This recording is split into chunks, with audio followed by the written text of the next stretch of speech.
What's up everybody? Welcome to the channel once again. Today we're just going to do a basic detail. What the basic detail is at my shop is basically the exterior is going to get iron decontamination. It's going to get soap washed by hand.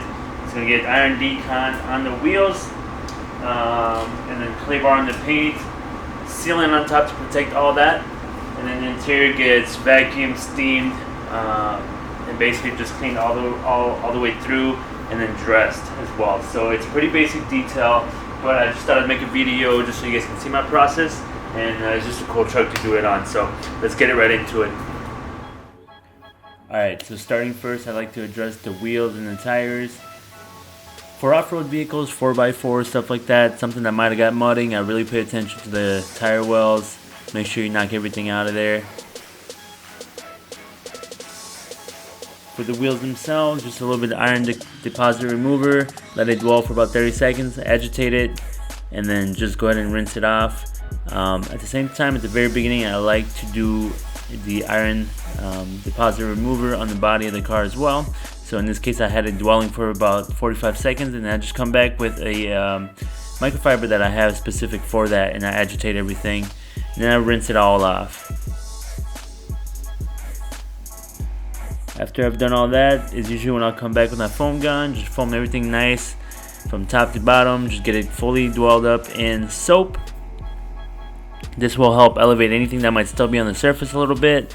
And in this case here, I use two different sponges. So my first one will always be one that I use from the top to about almost all the way down to the bumpers and fenders, and then I'll go to another microfiber towel, which that one will be specifically just for the bottom, just so that I don't bring it back up, and it allows me to just clean that and worry about that only. Bringing the vehicle back in, I make sure that it's still wet. Before I dry it, I'm going to use that time to actually clay bar the vehicle and pick up anything that's stuck in the paint. I'm using ONR on top of what's already there for water, so there's plenty of lubrication. All I got to do is just clay. Make sure you knead your clay. And whenever it's dirty, take a look at it and just knead it if it's got too much contaminants on it. You'll know when your clay bar is just too dirty. You'll have to replace it at that time. After I do this, I just dry the vehicle nice, and after that, she's pretty much done on the exterior. So it's pretty quick for just a basic detail to just get the exterior washed, wheels and paint included.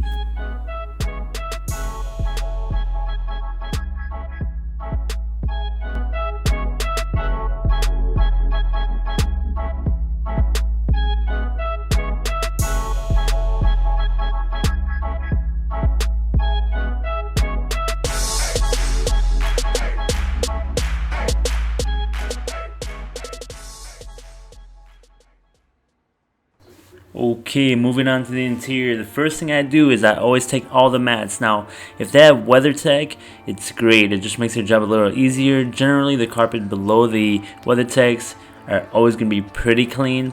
I always try to tell my clients to get WeatherTech if they can.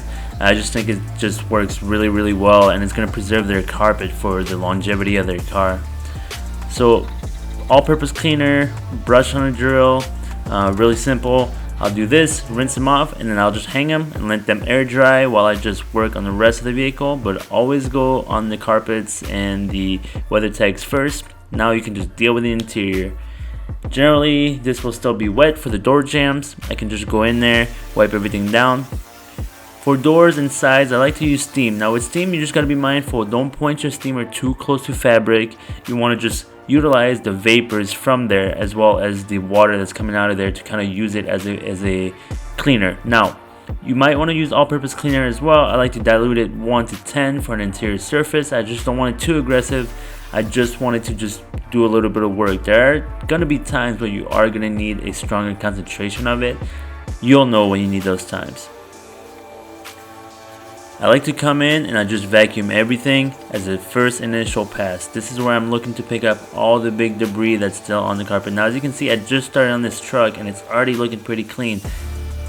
Obviously it's a little bit dirtier in person, but moving on. First step is vacuum. Second step, come back with a tornador and just get everything agitated, kick anything up that you didn't get the first time, and then I'll come back with a second pass. Now you can repeat this process 2-3 times as needed.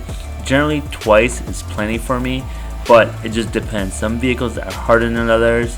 They don't all come the same to you, so just gotta be mindful of that. Taking a nice new microfiber towel, I try to just kind of keep one that's very clean for this. And I'm using the long hair side of the microfiber towel in this case. It just picks up more of the dust, and it picks up really nicely in between the vents and stuff like that. And now coming back to the outside, all I'm going to do is apply sealant. I'm going to give the client a little bit of protection before he takes the vehicle back. I know that he'll have that protection for a little while before he comes back to see me. And that's pretty much it for the basic details, so not too difficult. Alright, so that's it. Really simple detail on this Raptor. If you got any questions about the process, please leave them in the comments below. I will answer those questions.